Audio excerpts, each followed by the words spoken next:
Thank you. On the show tonight, two remarkable men, two one-offs. Sir David Attenborough is one of the great communicators of the television age. He made viewing natural history programmes a national pastime. One writer said, like the marvellous creatures he describes, Sir David himself is one of the wonders of the natural world, and I'll be talking to him later. But first, a man who started his working life as a welder in a Glasgow shipyard before embarking on a career as a comedian, which has made him rich and famous, not to mention windswept and interesting. Ladies and gentlemen, Billy Connolly.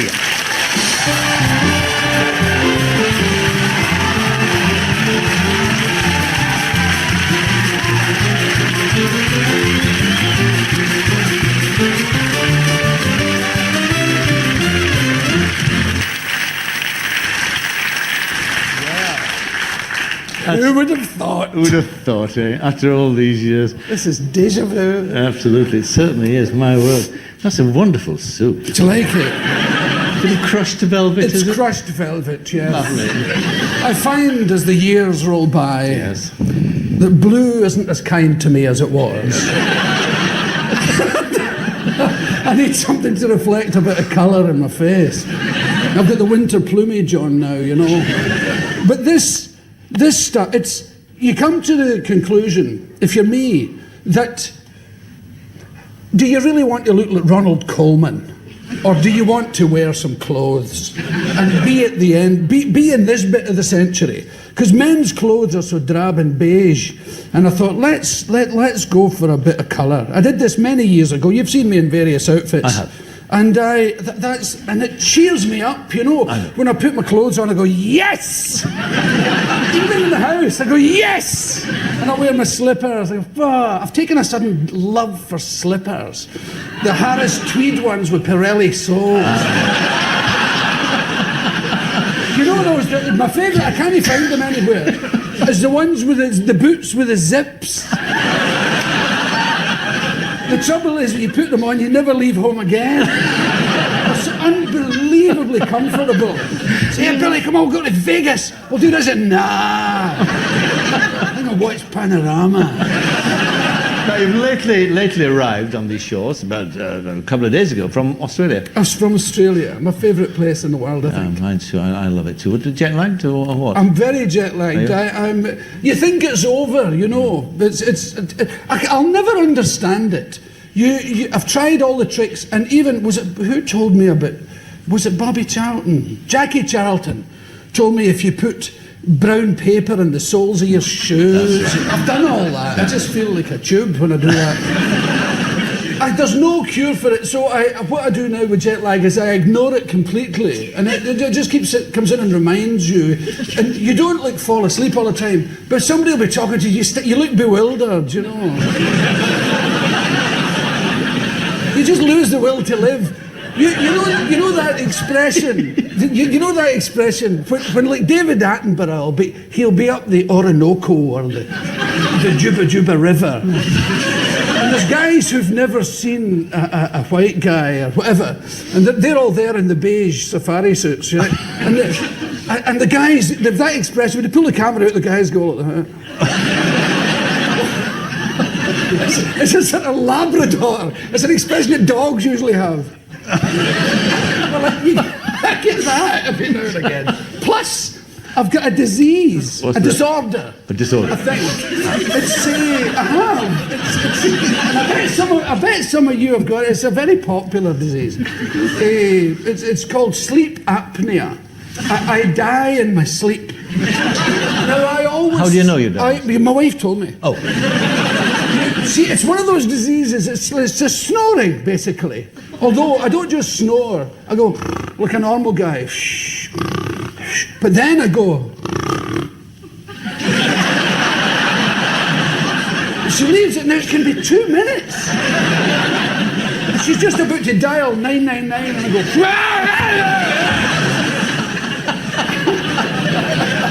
go. You must be fun to live with. And she told me, well, you don't believe you've got it. And I said, you know, like people say, you snore. I say, nonsense, like you know. Like you're awake when you're sleeping. So you know, but this is a disease that men get mostly. But it affects women. Because they're awake when it's happening. And you don't know. It's like It's like that. What's that disease you get when you're old and daft? Well, Alzheimer's. Alzheimer's. Yeah. Right. You know what I mean? I hope I get Alzheimer's. Why? You know, when I'm old. Because everybody I know who's got it is perfectly happy. It's the people who surround them. He doesn't even know me. He doesn't know me. That guy's going, who are these pricks? Get out of my room. Right. I was reading a book before you could, you know. It's like that. My father. My father was a stroke victim. He'd lots of strokes. And he went a bit doolally towards the end. And my sister was talking to him in the house. I got my father marijuana. You know. I said, here, get into that. Because he was drinking. And I thought, that's bad for you. Here. The rest of the days in jail, yes. Because it wouldn't affect his medicine, you see. The drinking, and he would sit and get bombed and watch horse racing and put on really peculiar bets. Phone the guy. Oh, I want the guy with the blue jersey. Put a $5 in it. Lovely jersey. My sister was talking to him and he went, excuse me, and he went and he got the frying pan out and he had a pea in it. Now, my sister was distraught, but it must be said, my father was perfectly happy. And this should be, well, I've got sleep apnea. And sleep apnea affects your partner. It's a bit like PMS, you know. Women get it and it affects men. You know the kind of thing. So, you know, women get away with murder now when they get that. You can murder the guy and say, oh, it's PMS. Oh, fine, away. An hour and a half of community service. The guy's in the graveyard, isn't it? Right, so I've got sleep and I do this. I went to cut to the chase. Cut to the chase, because I want the things I want to ask. Right, I went to the doctor. I should have known better. He put a light up my nose and a tube thing down my nose. And he says, no, there's nothing wrong with your throat, nothing wrong with your nose. He says, it's obviously the way you sleep. He said, practice lying on your side and put a pillow there and see if that, and it'll stop you rolling on your back because the problem comes when you're on your back. And he says, a lot of guys now, he says, you get a t-shirt with a pocket in it and put a tennis ball in it and put it on backwards. And so the tennis ball irritates you and when you lie on your back, and so I said, I'll try that. So I was in Australia and I thought, I'll go for the quick cure. I'll cure myself while I'm away from home. So I bought a rucksack. A plastic one. I said, I'll put a football in it. It seemed sensible at the time. But in the shop, it was all full of newspaper, the back. I said, just leave that in. He said, I'll take it out for you. I said, no, leave it all in. He said, why do you want that? I said, you'd never believe me. Right. And I tried it in Australia, but I kept waking up. I was sort of falling off it. As I was rolling over on my back, I'd plummet to my death. It was a nightmare. So I now do it with an apple. I put an apple in my t-shirt pocket. And in the morning the apple's kind of warm and you can eat it before you get up. Fascinating. It's brilliant. Brilliant. All right, fine. Now I'm not getting any better. No, we've established. Sorry, I've jet lag and I'm just here. And you're here. And who'd have thought? Who'd have thought that since the last time I met you, now you're a film star. I'm a film star of some great standing. You are. This is true. And that sounds like a Yorkshire village, doesn't it? Yes, great standing. Yes.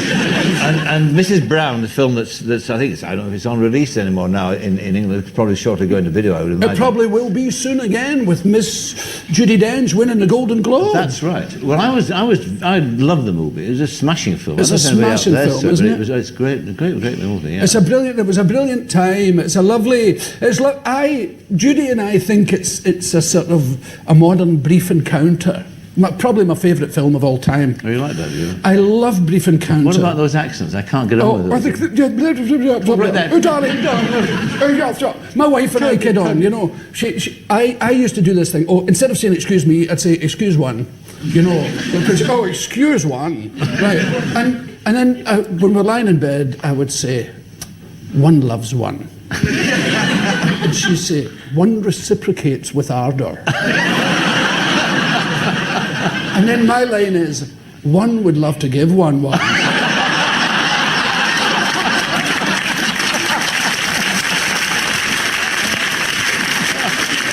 See, how is Pam, by the way? Pam's great. She's a shrink now. Actually, I know it's Dr. Connolly. Dr. Connolly. She gets to analyse me on a daily basis.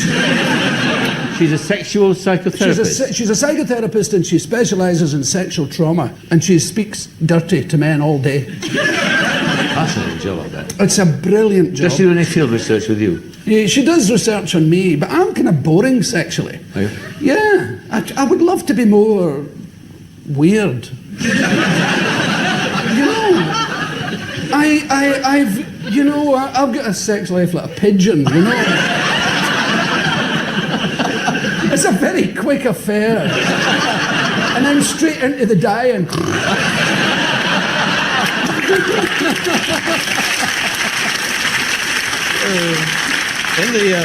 I always wondered, you know the guys with handcuffs and whips and suits of armour? And, you know, a wetsuit and a fireman's helmet. You'll get used to my little idiosyncrasies, he said. Heating the branding iron in the fire.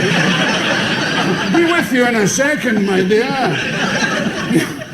You know, I couldn't, I'd laugh. The one thing you mustn't do in sex is laugh. I've always found. You're banging away there, and you're so, you know, the whole thing. For men, the whole thing, and I think it's a strain on men. It's an unnecessary stress and strain. See, we hear about women this and women that, and women usually from somebody in a crew cut in a boiler suit. So I'm fed up being treated like a sex object. What? I thought you were a plumber. Man, typical man. Right. The stress on men to bang away for days. Days. Jeez, you look at your watch, you're sweating, the tattoos are sliding onto your face. Praying for daylight. And you try and not to ejaculate seems to be the whole business. I wish I could just do this and snore and die.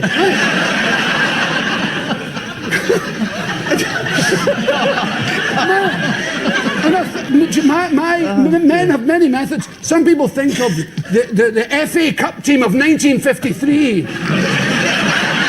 You mustn't think of sex or poof, it's all.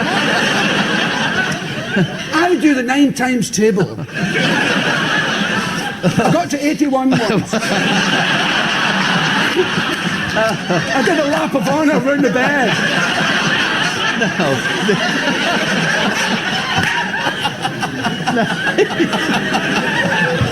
I was about to go on. I was on a serious line of inquiry. What was it? Serves you right. Serves me right. I should know better. But the movie, yes, I know. No, but no, I mean. No, the brief encounter. But I mean, since then, it's what's happened to you is that you had lots of offers. Yes. And I mean about movies. Do you know, you never get any sexy offers when you're me. One of the lines you'll never hear in your life is, she's shagging the banjo player. It's just, I'm kind of asexual, a non-event sexually. Comedians don't get pursued much by women. Maybe like David Baddiel or those guys do, because they're young, and I used to when I was young. But when you're me, you get a bunch of guys telling you jokes at the stage door. You know, and you really need that in your life. Oh, here, Bill, there's one here about a nun and 3 German shepherds. Clean it up and use it in your act. Well, thanks very much. It's not so good. But the film stuff is getting very. I used to get maybe an offer a year, and it would be one of those people saying, "It's a funny movie, Billy. We haven't written it yet. We're hoping that you would." just do your thing. You know, we'll write some stuff for the other people, and you come in and just be you. And it's, you know, that kind of crap. But now I'm getting, because of Mrs. Brown, I'm getting really good offers. Shall we have a look at Mrs. Brown? We got it. This is a lovely scene. It's a scene at the beginning of the movie. It's where you, John Brown, the Gilly, go to meet up with Queen Victoria, who's still in mourning. And That's this is the first time that you've seen her. I'll have to get her out of mourning. Since the death. Because she won't open Parliament. She just wants to stay in the Isle of Wight. But it's just a lovely scene between you and Judi Dench. Just have a look at this. It's smashing. Your family sent cards. It was much appreciated. I'm glad of it. My husband was always very complimentary in speaking of you. He would have approved, I'm sure, of my calling on you in this way. I trust it does not inconvenience you too much. I have no family, ma'am. Only my brothers and sisters. Yes. You have a brother in service here, do you not? I forget his name. Archie. Yes. Well, that will be company for you. Yes.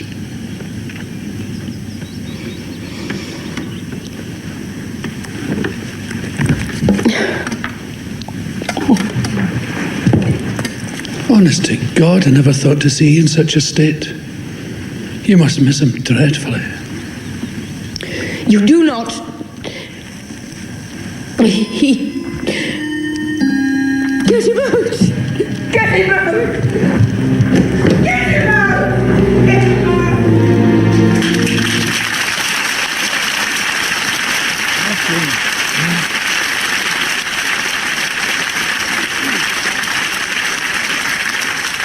A nice quiet playing there with the eyes and that sort of... Aye, there was a lot of that, and it was very difficult for me. I'd never done anything like that before.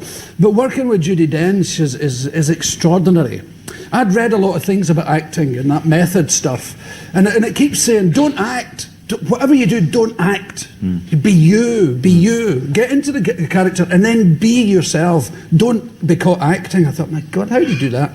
And then working with Judi, she does it constantly and she can instantly do it. You know, you can be having a joke over here because she roars and laughs all the time.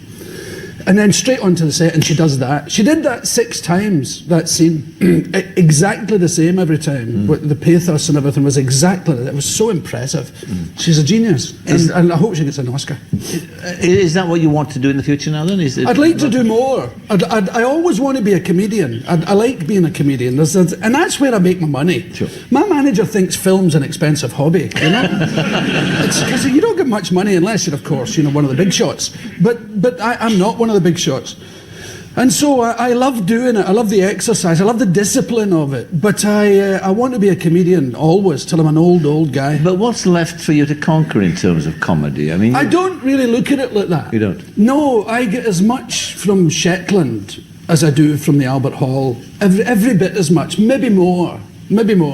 But I used to do the seaside in winter. That was always my favourite.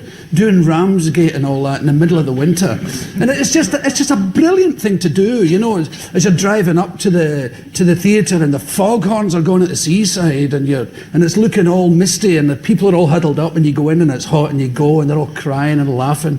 It's a magical thing to do with your life. Is it in your sense? I read an interesting line that you once said. I wish you'd said it to me, but it was to somebody else, where you said that what you are is your ordinary nutter working out his problems on stage. I do that all the time. Is there a kind of therapy involved? I'm usually telling the truth. Aye. Yeah. Exaggerated out of all, you know, context, completely usually. But it's usually the truth. I did a thing about my father taking my picture at the seaside. Do you remember that routine where he would get my sister? I could never work the camera. You know, I could never see him in it. He would say, it was one of those box jobs. And he would say, for God's sake, look in it properly.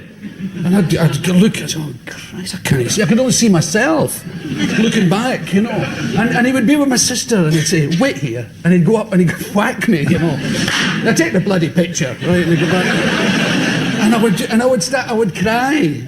I would explain to the audience that I did that yodeling crying. You know that you've probably had children, or maybe you've done it yourself. You know, what's wrong with you? What the hell's was that? What are you saying? Well, I was doing it one night and I burst into tears. Really? Aye, it was too close. I was doing it too well. On the edge of reality. I had forgotten to step back a wee bit. Yeah. You must always be, it's like singing the blues. You should be doing it from the outside looking in. You shouldn't be in there. Yes. Inflicting everybody with this. Well, what about, just finally, because it seems to me that the two of you, and I've got David Attenborough coming in just a moment, one thing you've got in common that you share is an immense enthusiasm for what you do.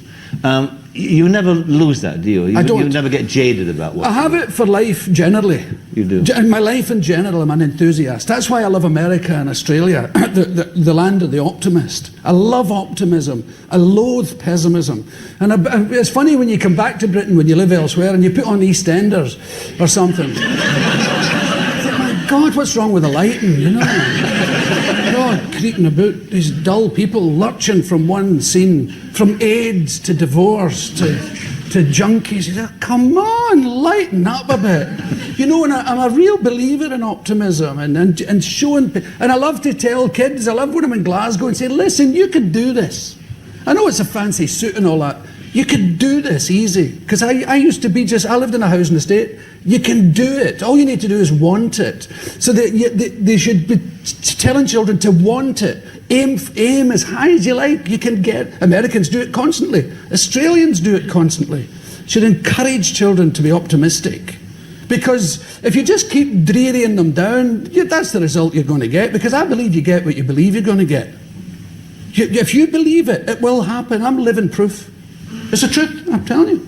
A bit of talent involved there as well. Oh, yeah, but the talent, talent doesn't fall on you. No, you have to learn it. There's a gift there as well. Well, they used to say that about guys, the football players at school. There was a gifted guys and there was a not quite so gifted. Fine. Oh, you've got to follow it through. Yeah. Oh, sure. You have to practice and do it, and yeah, it's lovely. Shall we bring the second guest on then? Shall we? In the meantime, bit of Connolly. Thank you very much indeed.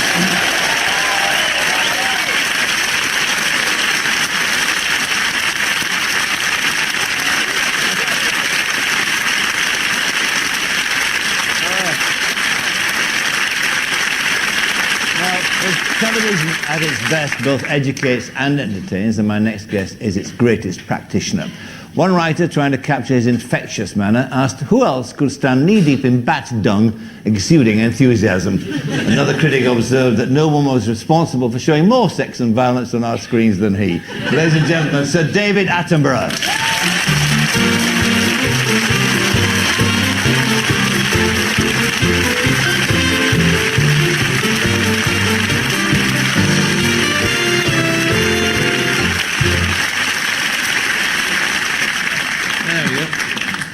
On the subject of what you're laughing at. I should have worn my pyjamas, shouldn't I? Little beige safari suit, yeah. Yes, on this subject of enthusiasm, I mean, you've never lost that enthusiasm, have you, for what you do? Yeah, but I'm very spoiled, aren't I? I mean, I have a great time, perfectly clear. Just go to all the lovely places, see all the lovely things, things that fascinate you.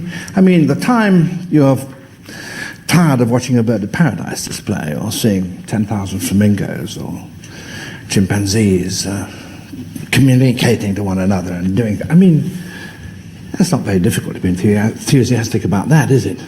No, I suppose not. Although, I mean, you've been doing it now for what, 40-odd years. You've been bringing this wonderful story to us. You mentioned birds there because that's been your latest venture for the past 3 years. You've been concentrating on your new series, which starts, I think, in the autumn sometime, on the life of birds.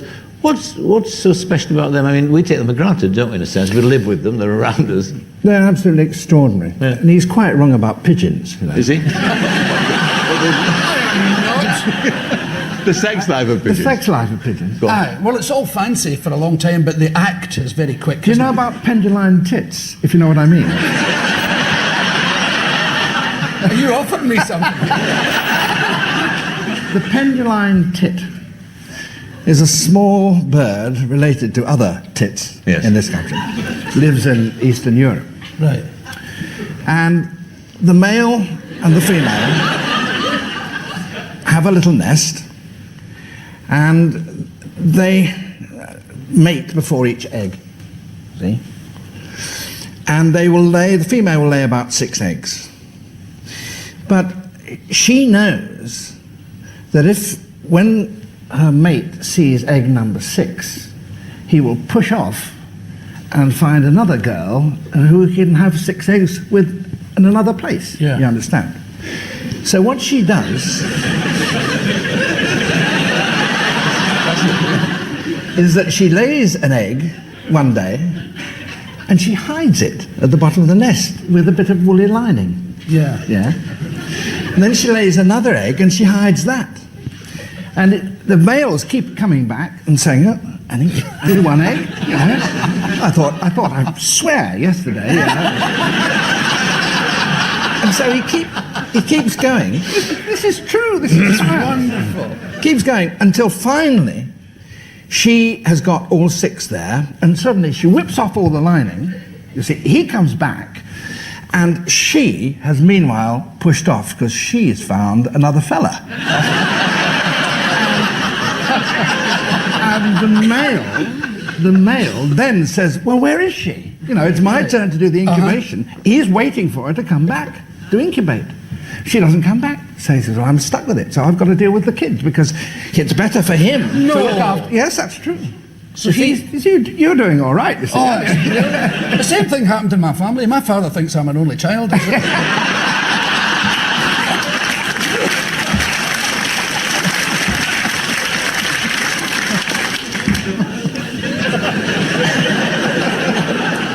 Potent mix. So what also too, I was interested to read in the research about another bird you observed in the series, and that's this bird in Japan, in Tokyo, that's adapted to urban living. Well, it's a crow, isn't it? Carrion crow, yeah. Well, carrion crows are about the most intelligent of birds. I mean, the crow family as a large, by and large, is very, very intelligent. And there's a city in Japan where the city fathers thought to beautify their streets and put walnut trees down one of the main roads. Now, the carrion crow's a tough bird, but it can't crack walnuts. So what it does is it collects a walnut in its beak, and it goes down to the traffic lights, and it waits till they go red.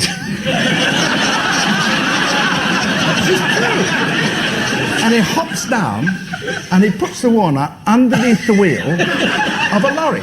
No. Yes, this is true. And then it sits back and waits for the lights to go green. Traffic goes over, and then as soon as it goes red again, down there and pick up the walnut. It's not bad. It's wonderful. Yeah. It's extraordinary. And I think it wasn't your film, it's part of your series. I saw that. Is it an eagle that eats turtles, and it carried this turtle up to a huge height, because again it couldn't penetrate the Tortoises, carapace, yes. The tortoise, and dropped it from this height, and then came down like a Stuka dive bomber after it. And that story was told by some great classical author who Billy will know, but I don't, like Aristotle or someone of that sort. Oh, no doubt. Yeah. Because he tells a story about he was wandering around trying to think of something, you know, how fast the water goes out of the bath or something of that sort, and he was hit on the head by a tortoise, and he looked up and there was this bird. It doesn't say whether the bird was laughing or not, but I dare say it might Any have old been. excuse for drinking. But people thought that was a myth, you see, Yes. but actually that's exactly what some eagles do in Greece. Yeah.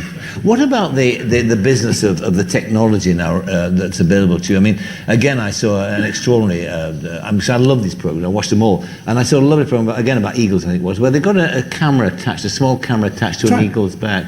I mean, the technology nowadays has advanced the kind of programs well, I mean, you can now take shots in the dark. Yeah. That's not such a good thing, really. I mean, I used to think, great, see the shots in the dark. Yeah. You know, you can't see anything. Yeah. Except the camera. Mm-hmm. But so what the producer says is, well, go out there in the pitch dark, you know, and we'll be able to see you, and we'll be able to see if there's a lion or anything, but you won't be able to see. Oh, is this a good idea? Oh, yeah. Oh, yeah. You get your reaction. It's good for badgers. Yes. Mind you, the technology these days. I had a nasty time the other day. The other year, we were trying to record a scene with some Indian rhinoceroses. And the idea was, this was in Nepal, and we would be on elephants, on the backs of elephants, and the camera and the recordist would be on one, and then I would be on the other, and then we would go and find a rhino, and then they would take a shot of me saying, no doubt, you know, with a bit of a whisper, you know, there's a rhinoceros. As if you wouldn't know. Well, we went for about 3 days. We were on a rather skittish female elephant, hadn't seen a rhinoceros very much. And we went for 3 days and we didn't see any rhinoceroses at all. And on the 4th day, we caught sight of one. And when we caught sight of it, the elephant was so alarmed, she started bucking, and however, so the mahout sort of tapped her on the head and said, settle down. So the cameraman said, right, where you go? And I suddenly realised that this thing and this radio mic transmitter, which we've got on my pocket here, which I had put underneath where I was sitting, had gone. It had fallen off. So I said to the director, the microphone's gone. You can't hear what I said. And he said, well, find it. I said, it's dropped off. It's down in that grass somewhere. And they said, well, find it. I said, I can't find it. Well, it's a little thing like this. How will I find it with a rhinoceros standing over there? And the recordist said, well, you've got the transmitter on it. It'll make a noise. Get off and call to it, and I'll tell you when you're getting warmer and when you're getting colder. It's true. So the elephant sits down, and I slide off the back, and the rhino's over there, about sort of 30 yards away, and I'm saying, hello, hello. And the recordist is saying, warmer, warmer, colder. And finally, we got it. So I said, I've got it. He said, well, don't get back up, do it now. So I had to do this thing. Now, the shot's gone out, actually. It was in the series on plants. And there's, they said, if it charges, they said, climb up the tree. Well, if you see the shot, the tree, I swear, is not thicker than that. You know. Lunatic. However, it was all right. So technology, you know. You were talking there about encountering animals, and in all this long and illustrious career that you've had, bringing these extraordinary creatures into our homes, you created, I think, the greatest piece of television. I would put in my top 3 or 4 is that wonderful encounter of you with the gorillas. I mean, there's something extraordinary about it. You can't watch it enough. We're going to see it again, because I mean, you can just play it, and the more you watch it, the more remarkable it is. First of all, let's be reminded of that wonderful moment when you encounter these wonderful people.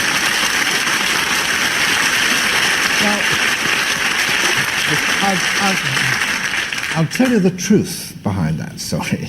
And the director, I hope, won't mind, because he tells the story himself.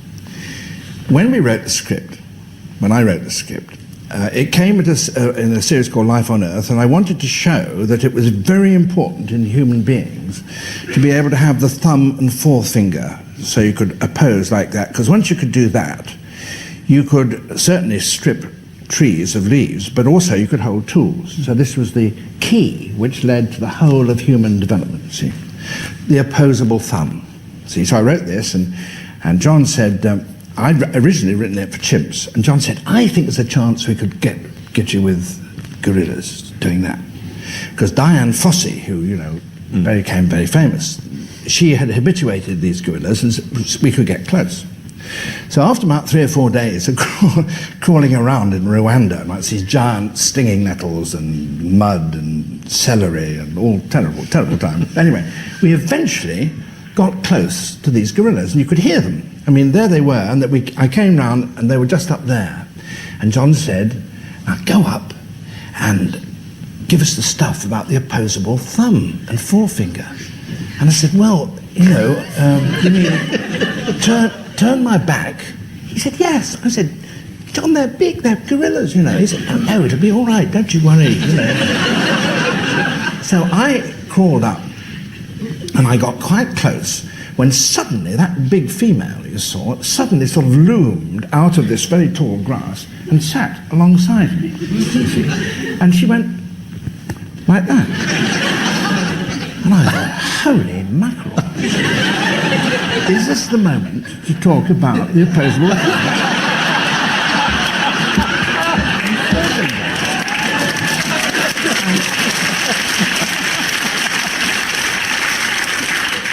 And because I'm, you know, these things, I thought, no, it's not. So she then looked deep in my eyes and then sat back like that. So I sat back and I thought, what do I do next? When suddenly there was a weight on my feet. And that was the shot when those little things came. And they started undoing my shoes. So I thought, this is not the moment either. And this went on for, it seemed like 10 minutes. I mean, it was just miraculous. And I was in seventh heaven. And finally, the old girl got up and sort of strolled away, and her kids left. And I went back, sort of like though I was on cloud nine, as you can imagine. Yeah. And I went back to the crew, the camera crew, Dickie and Martin and John, the director. I said, God, wasn't that absolutely fantastic? And John said, but you didn't say anything about the thumbs. I said, well, yeah, I know we had all this marvellous material. And he said, well, we didn't really shoot any. I said, what do you mean? He said, well, I didn't want to run out of film, if you were going to go on about the thumb and forefinger. And it was only after I'd been there for about 10 minutes that Martin, the cameraman, said, look, why don't we take just a few shots of what's going on? It'll make the boys in the cutting room laugh. So we didn't get it at all. Forgive me, John. Does that remain for you the moment that kind of justified the entire business of observing animals? And it was I mean, it's simply in a class by itself. I mean, it was just it's a different experience. I mean, I've never experienced anything like it, and I will never experience it again. And the reason is that gorillas and chimpanzees are so like, well, I said all that in the film, but they are like us, and you actually really felt that you were communicating something. Now, you can't communicate with an earwig, and you can't, you really can't, I don't think you can communicate with, I don't know, well, with anything much, really. I mean, people will communicate with dogs, yes, but somehow the whole business of being a kind of primate, you understand between you two. And so that was just miraculous, and it's just an unforgettable moment of my life, which I will never forget. I'm not being allowed to forget it because no, should you be? Because I mean, anybody who's ever watched television, I mean, what is the everlasting appeal, do you think, with the public? I'm talking now, of the kind of program that you do? Because you see, they're not just watched by a few people; they're watched by a lot of people. Well, they're huge. They're a marvellous thing to be able to turn on your television. And in between all these road accidents and wars and politicians and advertisements and nonsenses and odiousness, suddenly you see something which is amazing, very often extremely beautiful, unpredictable, full of drama, and above all, it's true. I mean, it's, no one's codding anybody. This is actually reality. There's nobody making it up, nobody varnishing it. This is what goes on. These other things have life. The one thing that we share with them, this mysterious thing that nobody can identify. We simply don't know what it means, we don't know where it comes from, but they have it and you have it. So by understanding them better then, you're beginning to understand perhaps the great mysteries about why we're here, who we are, what are we doing. I don't know if I knew the answers. No, I'm not saying, but well, what you do, at least what I do, is I don't look at animals because I think, oh yes, I should be wiser about myself if I look at animals, yes. I should learn. I don't believe that. No. What is fascinating about animals is to see how a centipede, a spider, a frog, a bat, a whale, and you are all faced with the same problems. How to find a mate, how to find food, how to raise the kids. I mean, we all have those problems. And what is marvelous about natural history is what you see is that there is an infinite number of different ways of solving those problems. That's what makes natural history fascinating to me. The other thing that intrigues me about you too is that you're a scientist, and you apply a scientific mind to observing the natural world that we live in. But at the same time, I think you're a romantic as well. Is there a paradox in the two? Can a scientist be romantic? Do you know what I'm saying? Absolutely. Of course. I mean, that's why people are scientists, because they are enthralled by the way the brain works. fascinated to know how it is that the world came to be the shape that it is, and animals work in the way that they work, and that we work in the way that we work. And that is romantic. It's extraordinarily romantic. I mean, the most romantic thing I remember as a child, age 7, hitting a rock, seeing it fall open, and finding a perfectly preserved shell, beautiful, glistening, shiny, of a kind that you'd never seen before in your life. And the chap who's with you says, that shell is 150 million years old, and your eyes were the first ever to fall upon it. Now that's romance, isn't it? Certainly is. Yes, of course it is. It's extraordinary. Great. I love that. I'm hooked on this stuff, you see. Are you? If I had my way, that's all I would watch on television. I absolutely love it. But you did your share of going out, didn't you? Just not doing the same thing as Sir David, but you went out and you lived in the Arctic Circle for a while. I did. I lived there for 10 days and nights. The film crew would film me in the morning, and then they'd bugger off about 12 o'clock and leave me on my own. And there was an SAS guy. He was down at the sea watching for polar bears. They come in that direction, and there were some mountains behind me, and I thought, well, what about albino grizzly bears, you know? but they gave me a gun, and I would never shoot a polar bear. And he said, well, if you aim right in the middle of the polar bear, and if it's going to attack you, just move slightly right and shoot one past his head, and he'll get the fright of his life and stop. And I thought, and I believed him. I never had the opportunity to try, but I loved it being completely. I was like the only man on the planet. I would go for walks, you know, and I was the only man on Earth. It was the best time of my life, in total silence. And you took all your clothes off. I saw that. I did. I took my clothes off. I always take my clothes off. Do you? In every film I do, I take my clothes off. Yes. Well, I don't. And I look like porridge with hair on it, you know. I look like porridge without hair on it. We have like. Nor do I. We have actually. Some people have sugar. I don't know if I can break up this meeting. Actually, I was going to show you actually in the spot I did with you actually about your nudity, your propensity for nudity. Oh. And this is a shot from. Oh, what a beautiful creature! Yeah.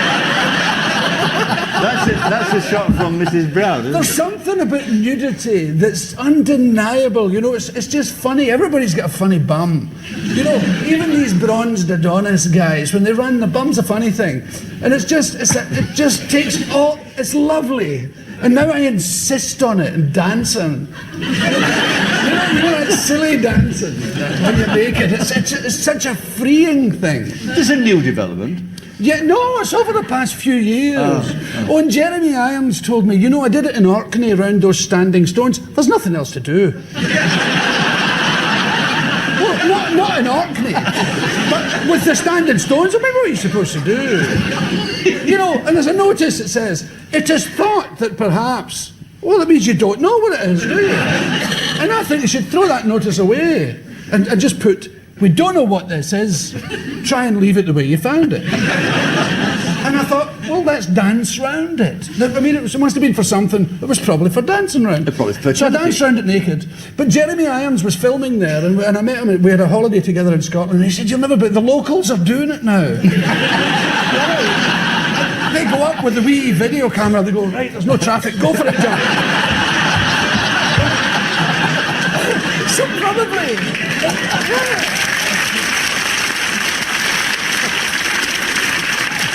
Probably in 20 or 30 years or 50 years, the guys who follow you around, they'll be up there with the camera saying, this is a quaint custom, goes back thousands of years.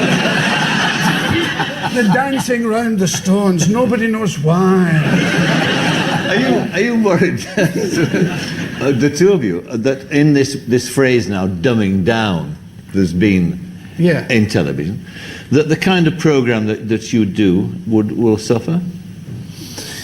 Well, I hope not, and believe not. I certainly don't think that the BBC will dumb it down. I mean, if public service broadcasting doesn't do that, what's the point of having public service broadcasting? But public service broadcasting has changed since you were at the BBC. Yes, it has. But, and there are a lot of other competitors, and fine. I mean, that's our job, is to deal with the competitors coming up from satellites and along through cables and so on.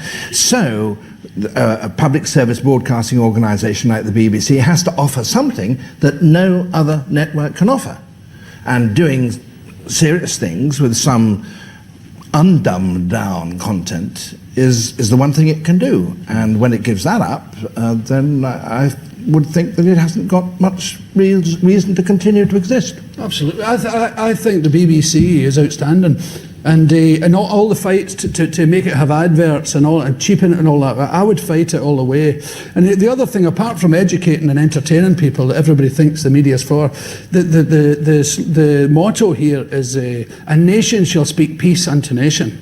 And and I think that's a great theme to go with. I mean, our game show is speaking peace unto other nations. You know what I mean? They're throwing green goo over famous people in children's television. Actually, I think we should fight to keep there's a programme on public service broadcasting in America, and it's every Wednesday. It's a big debate, and it's great. It might be abortion or whatever, and they got all the experts, and they all have a huge fight, great debate. But at the beginning of the programme, the head of the station comes on and says, the whole point of this programme is to make the cut and thrust of debate so severe that the only escape is by thinking. And I thought, yes, we are not alone, Yes. And I don't think you should be teaching and wagging your index finger at people all the time. No. But you should teach. I think that's to teach and entertain at the same time is such an extraordinary thing. That's what Sir David's done. He didn't wag his finger at all. I mean, we want to tolerate him for 40 years wagging his finger at us. Aye. No, but I mean. Onward and onward. I mean, you've got this new series. Well, as long as I can keep vertical and keep moving, people push me in front of things. Yes. Yeah, because I mean, it's the best job in the world, isn't it? Really. Well, you make it that. Sir David Attenborough, thank you very much indeed. Sir David.